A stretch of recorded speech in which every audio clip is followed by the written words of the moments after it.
Shalom. First and foremost, I want to give all praises, honor, and glory to Yahweh, Bahasham, Yahushai, Bahasham, Racha, Kodesh. Double honors to the elders and the apostles of Great Millstone, and peace and blessings to the elect. And today we're going to go into the book of Nehemiah, the second chapter. At this point, we're at the palace, right, of Shushan, where Nehemiah is the cupbearer for King Artaxerxes. Okay, and it is generally agreed upon that he is this King Artaxerxes here is identified with, I believe it was Xerxes' son, Artaxerxes the first. And so, like in the first chapter, Nehemiah heard news about the destitute state of Jerusalem, and he prayed to the Lord to have favor in the sight of the king. So continuing from there, this is Nehemiah chapter 2 verse 1. And it came to pass in the month Nisan, in the 20th year, in the 20th year of Artaxerxes the king, that wine was before him. And I took up the wine and gave it unto the king, right, which was his job, right? He was a cupbearer. Now I had not been before time sad in his presence. Wherefore the king said unto me, Why is thy countenance sad, seeing thou art not sick? And this is nothing else but sorrow of heart. So, what's going on? You don't look like your usual self, and you're not sick, so that's not the reason. So the only other explanation is that there's something bothering you. Then I was very sore afraid. Why? Because of what he was about to ask of the king, number one.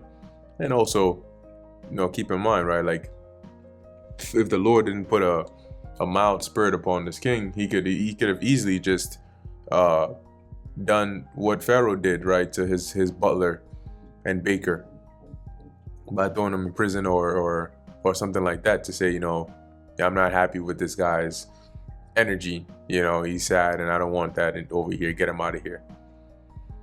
But anyway, verse 3. So actually finishing verse 2 again. Then I was very sore afraid, and said unto the king, Let the king live forever. Why should not my countenance be sad, when the city, the place of my father's sepulchres, lieth waste, and the gates thereof are consumed with fire? And the sepulchre is a burying place, right, where you're buried. And to be more exact, actually, see if we get some images of it. So it says a room or monument cut in rock or built of stone, in which a dead person is laid or buried. So if you get an image here, there's different images you can see of it here, but you can maybe imagine something in your head based on the description. So he's saying to the king, yeah, of course I'm sad. Like the place, right? Basically the place where I'm from, where all my forefathers, were buried, and all of that is messed up, is destitute. It says here, and the gates thereof are consumed with fire. Because Nehemiah's job, what he mainly accomplished, right, in terms of building, was the rebuilding of the wall, right, that was around the city, because the temple itself had been rebuilt at this time, but the walls were still laid destitute, and that's now a security hazard, to use modern terms, because there was a reason why we had that wall in the first place. Verse 4, Then the king said unto me, For what dost thou make request? So I prayed to the God of heaven. Yeah, so he's saying, okay, so what is it that you want then? And I said unto the king, If it please the king, and if thy servant have found favor in thy sight, that thou wouldest send me unto Judah, unto the city of my father's sepulchres, that I may build it. So he was requesting leave to go and build the walls. And the king said unto me, the queen also sitting by him, For how long shall thy journey be? And when wilt thou return? So it pleased the king to send me, and I set him a time. See, so similar to how the Lord worked on the mind of Xerxes in the time of Esther, the Lord also granted Nehemiah favor in the sight of this king, to where he would be okay with allowing Nehemiah to go back and do what it is that Nehemiah asked for. And not only that, but also blessing him with the necessary things that he needed. Okay, now, and this is why Nehemiah was afraid in the beginning, because this is sort of a big request, right? Because imagine your job being the king's cupbearer. Most people are like, you know what, I'm just content with this. End of story. But to be a king's cupbearer and then to request that you're basically taking absence from your job to go and do, build your hometown's walls, and you need things like different equipment and permission and this and that. If the Lord wasn't in this, the king could have just as easily said, I don't care about where you're from, your hometown. I don't care what the state of that is, and you're not going anywhere. You need to stay here and do your job. See? But once again, as the scriptures say, when a man's ways please the Lord, he maketh even his enemies to be at peace with him. Okay, and that also goes into granting you favor in the sight of one that might not have been likely to even show you favor. Verse 7, right? So they agreed upon a time. All right, I'll go for maybe a month or 2 months. Okay, and then I'll be back. Right? When he said I set him a time, he gave him a time period.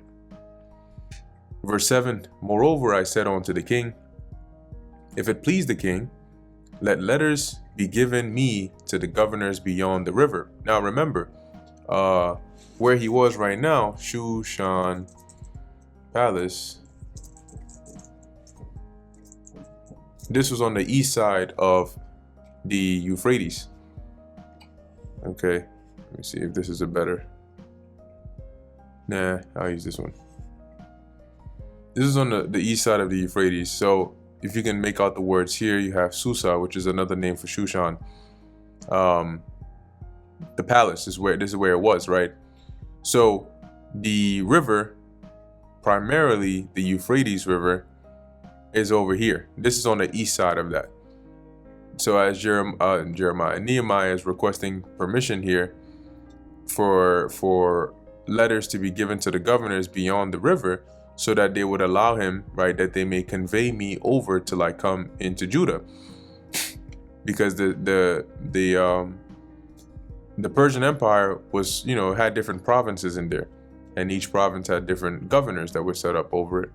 So he was requesting permission that he could safely, be allowed to travel through all the way to Judah.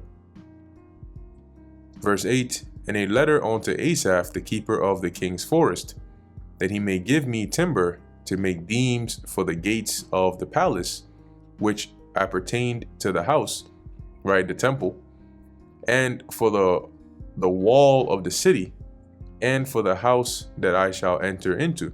So for the gates of the temple, for the walls of Jerusalem, and for a place where Nehemiah would dwell. And the king granted me according to the good hand of my God upon me. See, and that's the key part right there. Nehemiah understood that this, the favor that the king showed him came from the Lord. That's why the first thing he did was he prayed to the Most High to put that spirit upon Artaxerxes in order for Nehemiah to have success in his request. And when he did, he understood that this was because of the Most High. Okay, because the Lord works on the minds of men. Verse 9, then I came to the governors beyond the river and gave them the king's letters. Now the king had sent captains of the army and horsemen with me. Right, it says, now the king has sent captains of the army and horsemen with me for protection, right? When Sanballat, and rightfully so, I mean, that's the king's cupbearer, and as we've read, you can see the king really liked Nehemiah. So he would, of course, make sure that he was safe in his travels over there. Verse 10, when Sanballat the Horonite and Tobiah the servant, the Ammonite, heard of it, it grieved them exceedingly that there was come a man to seek the welfare of the children of Israel. So these were a part of the adversaries of Israel that were grieving Israel at this time. And when you look at Sanballat, let's actually look at him, and then also the term Horonite. So they have here Sanballat, a Moabite, right, of Horonaim, and the opponent of Nehemiah, and the returned exiles in their goal of rebuilding the walls of Jerusalem. And it says here he was a Persian satrap of Samaria. So a satrap is like a governor, right, or a ruler of a certain area. See, satrap, right, a provincial governor in the ancient Persian Empire. And I think here Horonite, native of Horonaim, an inhabitant of Horonaim in Moab. So this guy Sanballat was a Moabite, and then you had an Ammonite, which was Tobiah. So carrying on. And so when they heard this, they were pissed, right? They were upset that somebody's coming here to try and help these Israelites out. Verse 11, so I came to Jerusalem and was there 3 days. And I arose in the night, I and some few men with me. Neither told I any man what my God had put into my heart to do at Jerusalem. So the Most High put it into the spirit of Jeremiah. I keep saying Jeremiah, Salakia, of Nehemiah is the Nehemiah. But the Most High put in the spirit of Nehemiah to rebuild the walls, but he hadn't mentioned that to anybody. Neither was there any beast with me, save the beast that I rode upon. Just probably a mule or a donkey or something like that. And I went out by night by the gate of the valley, even before the dragon well. And these are locations of names of places, right? Today you may say like downtown, like I went downtown Manhattan, or went to Wall Street, or something like that. So when you say those things, people are aware of where you're referring to. Okay, the Empire State Building, like these are terms that make sense today.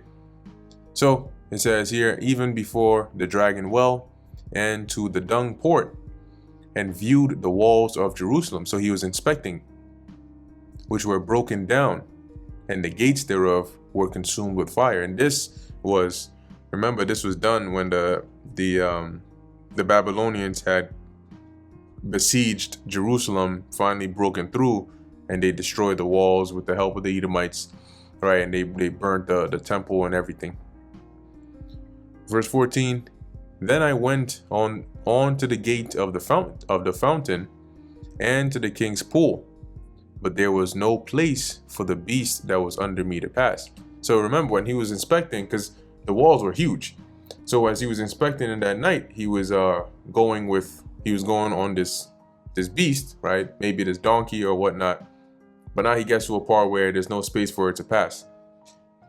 It says, then I went up in the night by the brook and viewed the wall, and turned back and entered by the gate of the valley, and so returned. So he went around, he went and inspected, he looked at the wall, what is the state, what is the condition, okay, and then he came back. And the rulers knew not whither I went or what I did. Neither had I as yet told it to the Jews, nor to the priests, nor to the nobles, nor to the rulers, nor to the rest that did the work. So nobody knew what was Nehemiah up to. Why is he here? What's going on? They didn't know that. Then said I unto them, after he had done his examinations and all that, ye see the distress that we are in, how Jerusalem lieth waste, and the gates thereof are burned with fire.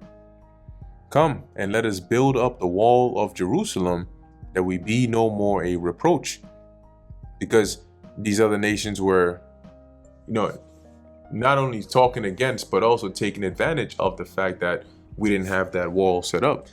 And that's one of the reasons why Sanballat and Tobiah were so upset that Nehemiah was here to help aid Israel in this. Verse 18, then I told them of the hand of my God, which was good upon me, as also the king's words that he had spoken unto me. So he basically told him, hey, you know what? He found out about what was going on over here. He prayed to the Most High, and then, the Most High gave him favor and decided the king. And so now he has permission to come and do X, Y, and Z. And they said, let us rise up and build. So they strengthened their hands for this good work. So they encouraged each other, and everybody was ready. They got hype. But when Sanballat the Horonite, and Tobiah the servant, the Ammonite, and Geshem the Arabian heard it, they laughed us to scorn, and despised us, and said, what is this thing that ye do? Will ye rebel against the king? So they started laughing, like, what the hell these guys think they're gonna do? Who gave you permission to do that? Verse 20, then answered I them, and said unto them, the God of heaven, he will prosper us. Therefore we his servants will arise and build, but ye have no portion, nor right, nor memorial in Jerusalem. So you got no part to this. Okay, so back your ass up. Anyway, that brings us to the end of Nehemiah, the 2nd chapter. Lord willing, this is edifying to the elect. In closing, I want to give all praises, honor, and glory to Yahweh, Bahasham, Yahweh Shai, Bahasham, Rachak Kodash. And until next time, Shalom.